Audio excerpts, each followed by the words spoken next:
Well, as we begin, he's the kid with the funny hair and the down-home charm, and the voice that seems to travel straight to the stars.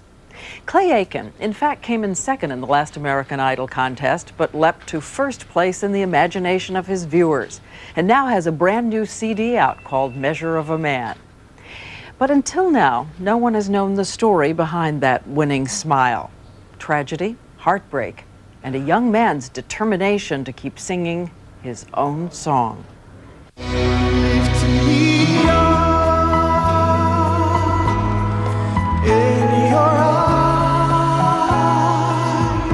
It is still that powerful and supple voice.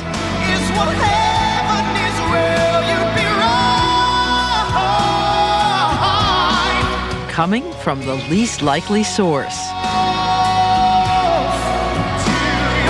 Clay Aiken, the surprise musical superstar.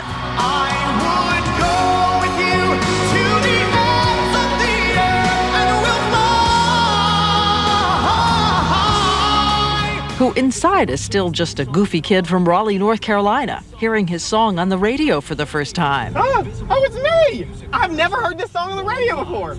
You'll remember, he was a college student teaching autistic kids when he and his goony hair auditioned for American Idol. Okay, why are you here? I'm the American Idol. What are you going to sing? Singing Always and Forever. Okay.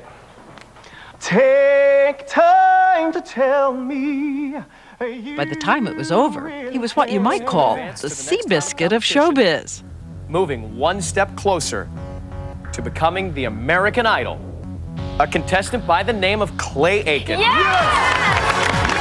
In my case, triumph of the nerds, you know, it was a great moment for that show. And it was really an opportunity for them to have to eat their words. Simon didn't know exactly what to crack on, and the media didn't know exactly what it was about me that made me look weird. So I said, well, let's give them something. I look at you, I don't automatically go, yes, you look like the American Idol, because you don't. Image is an important factor, but, you know, I'm always going to have these, and I'm fine with that.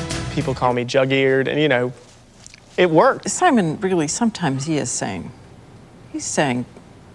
blistering things, wounding, bruising things. Okay, Simon? I'm ready, come on. Horrible. Oh, come on. I mean, sorry. Everything about that was horrible. You're horrible. And yet you would stand there and take that. How self-conscious do you get when he says, don't dance? It's got a groove, it's got a meaning. Oh, Greece is the time, is the place. I shouldn't have danced, Diane. It was horrible. Okay, the red jacket. When bad fashion happens to good people. Did you think, uh-oh, I just made a big mistake? Yeah, I think it was a mistake.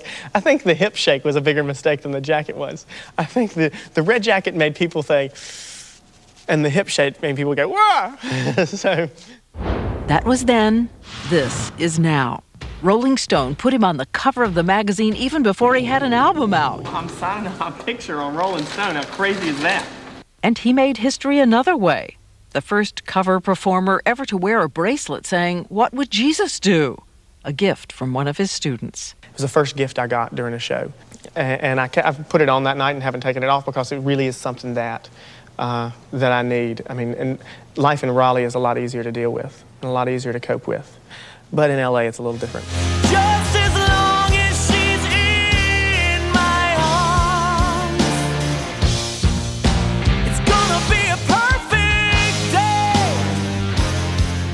I'm not gonna sing about sex and drugs and all that stuff. There was a line in one of the songs in Measure of a Man, which I didn't want to say, what was it? Sorry. Gotta sing it in my head now. Anyway, it was about making love, and I just didn't think that the song was really a beautiful song, and it didn't fit that song so much to me. So I said, you know, I don't want to sing that. We want to change the words.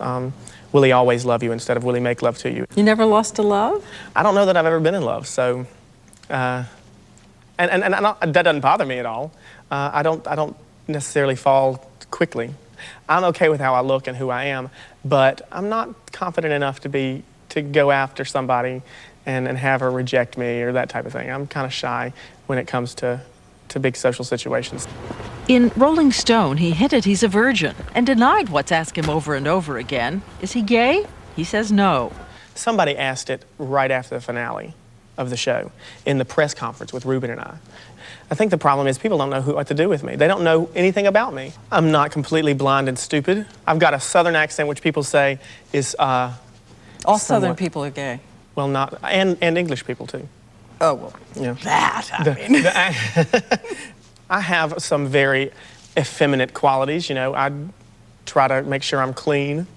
I was raised by my mom and my two grandmothers really for a long time. I'm not completely blind to it. I have gotten used to people asking the question. They think, okay, well, he doesn't drink, he doesn't go out and have sex with every woman that he sees. I think it's high time that there's somebody who represents people who aren't gay but don't sleep around with everybody. You know, if I'm supposed to carry the banner for all the nerds in the world, I'm fine with that too, so. No drinking, and by the way, no smoking either. Okay, what are my flaws? Your flaws? You want me to This is an in-depth interview, let's go. I think that Clayton's one of those people who he wants things to happen when he wants them to happen. I do, okay. Is that a good one? I don't really know And your this other is over. quirks. You've never said the F word? That's probably not true. Oh. I probably have said it. I don't say it. I'm hearing people at home saying, too good to be true here? Can this, And I'm not, what but is I'm not. And then that's another horrible frustration because I think a lot of people think I'm perfect. And I'm not perfect. I'm not, I mean, All there's right, things I'm not come on, gonna do. come on. What is the wickedest thing you do? The wickedest thing that I do. I need help on that one. The wickedest thing I do. See, you made my point. I have a temper. I do have a temper. I correct people's English too much. I get mad at people when they cuss, and I tell them to stop, and that frustrates some people. Though he certainly does have a few, well, neurotic quirks. He's afraid of the water, too. I'm just gonna stay here. I'm good. Yeah, look, they're having much more fun than me. So let's talk neuroses. Okay. Do I have those? One magazine reported he can bite his toenails because he's so double-jointed. All right. Get your toes up to your face. I don't chew my toenails anymore, just for the record. Right. But I can do it if I need to. Golly! After that got put in print, and I got such horrible fan mail from people. And he can turn his feet backwards, too. Damn, dude. Right, but they You're just a whole carnival act. You're the freak whole show. sideshow here. A multi-talented kid who, growing up, was the one with the big glasses, picked on by the other boys at school. He was raised by his mom and his stepdad, whose name was Ray Parker. Parker died last year. But there is another man who once loomed large in Clay Aiken's life. Also a singer. His name was Vernon Grissom. My mom sang before I was born, and she sang with my birth father in a band. Do you sound like your dad? Do I sound like my dad? Sing like your dad, yeah. Is My his voice- dad is Ray Parker. So what does he consider his biological father, Vernon Grissom? I could call him sperm donor, which I do in jest sometimes. Do I sound like him? Do I sing like him? I don't think so. If he called you today, would you take the call? Yeah. If he put forth the effort to call me, then yeah. I don't believe he would. So what is the story?